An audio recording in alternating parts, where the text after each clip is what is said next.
Vehicle telematics is nothing new. However, I was interested to learn that there's telematics and insurance-grade telematics. Moreover, it's all well and good collecting all of this data, but it's how it's actually used to curb driver behaviour that's key. I sat with Duncan Ferguson to learn more about the topic. I hope you find it as enjoyable as I did.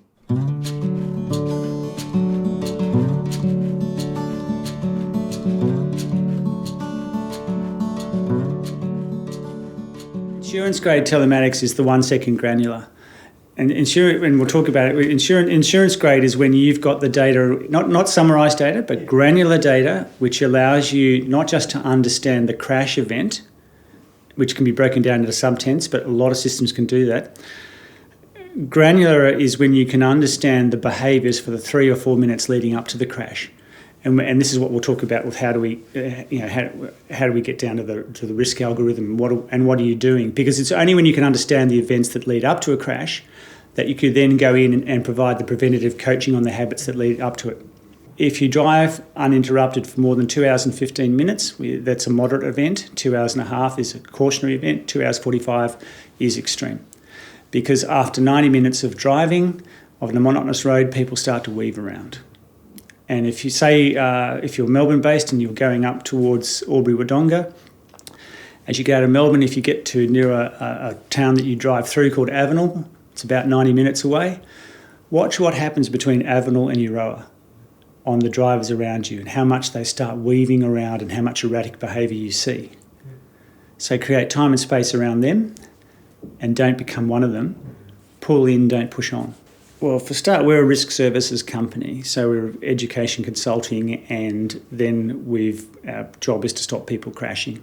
There's other benefits to the data, but that comes down to the philosophy of we go to 1 second data, granular, because the level of data that's required to understand the events that lead up to a crash, the 3 or 4 minutes beforehand, and then having understood that, it allows us to provide the targeted coaching to stop the habits that cause the crashes. And that's the big difference. When you're driving a car at 100 kilometres per hour, in 1 second it's covered 28 metres. In 30 seconds it's covered 833 metres.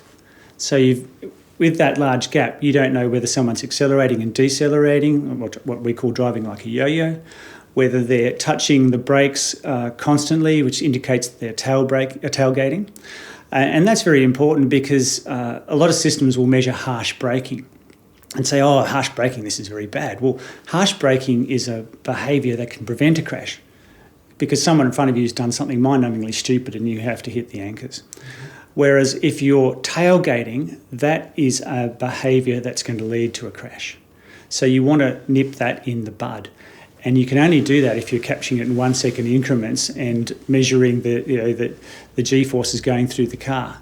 We use PTV mapping, and they have 4 different sources, of which Google is one, but they've got other backups, and they do route planning and all sorts of things all around the world.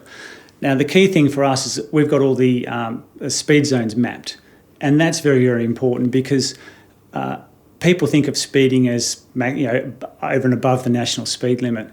Whereas speeding is very, very dangerous at the low levels as well. If you look at the stats from West Australia in 2017, most of the deaths occurred between 50 and 80 Ks. So it's a huge issue. And another thing to keep in mind is that below 60 Ks is where most of the serious trauma occurs. And serious trauma from motor vehicles to fatalities is running at approximately 9-1. So there's huge, huge risk in that area. So it's very important that you're capturing low-level speeding as well as high-level speeding.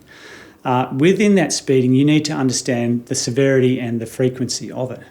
So when someone's speeding, are they speeding a little bit over the limit all the time? Are they having the occasional large event? And then you also have to strip out behaviours like overtaking.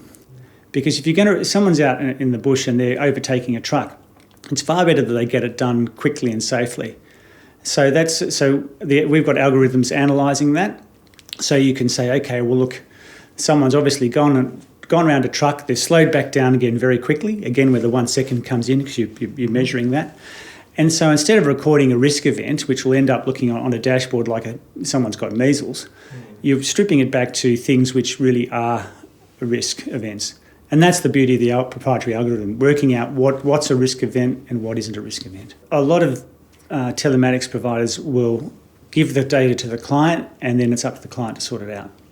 Now, that creates a very weak link in the system because it's a lot of work, it's very complex, it's very time-consuming, even to the point where in an NRSPP webinar, that's the National Road Safety Partner Program, one of the top truck operators in Queensland, when I put the question in the webinar, we see a lot of speeding with trucks at 60 k's. Do you see the same? And she said, so much so that we had to turn it off, which is, I hope that never comes up in a coroner's court. So what we did is we went back and created a micro-learning coaching video program. So our approach has traditionally always been to take all the data, work out where the risk lies, and feed back the one or two things that a driver needs to work on, the things that is most important to them individually. Now, that used to come through a web app, and it still does. But we know that how people learn and how people like to receive information in the modern day is via their phone and short little video, micro videos. So we've created a system whereby it picks up we analyse the risk, we select the area of focus, and we've got very specific videos that go back to the driver. There's 600 plus in the library already. So once a month, the driver receives it, average length 56 seconds. It goes through a situation report, each very different for each person. So it could be you're speeding in 50 kilometre zones, and the language will infer whether that you're doing it all the time, now and then, to what degree. Whether it's again, we say it's moderate, cautionary or excessive. So the message will change to that. According to that, we will then give them some information, feedback, which is and it comes through a series of why is that important to your hip pocket, because that's how people tend to think. Secondary videos will follow up with why is this important to your safety, and this is all evidence-based statistics where we take them through the physics of what they're doing and the risk to them. And a lot of that evidence has come back again from a National Road Safety Partner Program. So it's all evidence-based, fair income material. And then we come back and tell them the one or two things they need to focus on for the next month. And the idea there is, in a non-threatening way, you're telling people, we're making them aware of where their major risk lies, and continuously nudging them towards better behaviours. Now, this is really important for the line manager, because who wants to have a conversation with someone about their driving? It's really difficult. People get quite upset and defensive. Instead, with the data, we can measure whether someone's watched the video through to its conclusion. And remember, it's less than a minute, so we're not asking very much. And the other thing is the line manager can see the overall score. So now the management is their score improving? And are they engaging with the safety feedback? So the first conversation then is not, you're a dreadful driver. It's, we notice your score's not improving. We see you're not engaging with these safety videos which are specific to you. What more can we do to help you? And this is made easier for the line manager because the employee is emailed a report on a quarterly basis. The line manager gets the same report. And at an overarching level, we give a work health and safety report every 6 months, so everyone can see how it's tracking. So now you're managing engagement with the safety culture, and that makes it much, much easier to implement. The International Loss Control Institute estimates that for every dollar in known insurance costs, there's $8 in hidden costs. And that goes across absenteeism, extra training, recruiting new people, loss of staff morale, service delivery disruptions, etc. So when we're doing, and there's several more, and people can look on our website to see the total cost of crash risk. Now, we've just written the safety chapter for the Institute of Public Works Engineers, all the councils around. And there we've put in 3 times. Because when we do a business case with a client, we look at a 3 times multiplier and an 8 times multiplier. Now, The reason why we do the 3 times and the 8 times is when you say the 8 times, it's such a big number that some people can have trouble accepting it. But nobody has any problem accepting the 3 times. In fact, the managers, the people who have to deal with all the fallout, just nod and say, yeah, that's right. So we can quantify that quite easily. When it comes to heavy vehicles, the International Loss Control estimate have it at 53 times. So and to put that in context, there was the Macalese disaster where the truck in Sydney burst into flames and they lost their contracts for delivering petrol to service stations off the back of it, and they were just about to float. So it was a company killer. One crash was a company killer. A good driver drives in a way that is other people can easily predict. They're not erratic, they're not changing their speed, etc. They're not tailgating, they're just cruising along and going with the flow. And they're also leaving space for any unexpected events to occur and for them to be able to react and avoid them. So a really good driver is safe and smooth. So what we're trying to do is to make people a good driver in a safe eco driver. So you're just cruising along, using your momentum, not accelerating wildly, reading the road so you're not braking too much. And it's really important because when it comes to reducing the fuel usage of an organisation, because at 50 k's, where and most of us live, Australia's a very urbanised nation. It's important to know that at 50 k's, a typical passenger car is using just 5% of its engine power to maintain momentum. So if you can just learn to cruise instead of, let's say, driving like a yo-yo, you're just cruising, you're going to see your fuel usage drop dramatically. If you wish, organisations can change the feedback to who is the most eco-friendly driver in the organisation, because that's a very positive message. It's very right on, and but we can feed that back. And so now people have an award which is not too much of a tall poppy thing, but just something they can aspire to. And not only is it going to help their work life, but these are all habits that transfer into their private life, and it's going to keep them and their family safe. As you're implementing, you explain to the employees what this is all about, and then it's really high fidelity data. So this is you. This is not a fudge. This is actually how you're driving, and the feedback is for you.